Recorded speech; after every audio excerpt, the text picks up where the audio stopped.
Farveskift. Kan man skifte farve midt i et broderi? Det tror jeg nok, man kan. Nu skal du bare prøve at se, hvordan man gør det. Nu har jeg jo lavet en flot rød firkant, og jeg kunne godt tænke mig, at der kom noget sort noget nedenunder. Så prøv lige at se, hvordan man gør det. Nu vender det lige om på bagsiden. Fordi der har jeg allerede noget, jeg har lavet, så der kan man bare lige smide sin nål her ind bag ved nogle af de sting, der allerede ligger. Sådan der.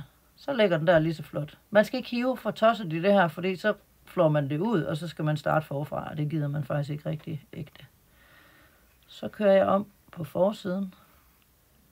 Nej, nu er den jo sort. Jamen, det var da pragtfuldt. Det var lige det, jeg gerne ville have. Det er delt med smart.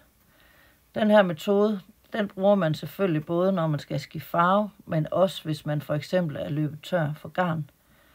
Så det er også bare nemt at smide det ind bag ved noget af det her løg, der ligger deromme på bagsiden. Men prøv nu at se. Jeg kan næsten ikke stoppe mig selv igen. Nu stopper jeg. Flot.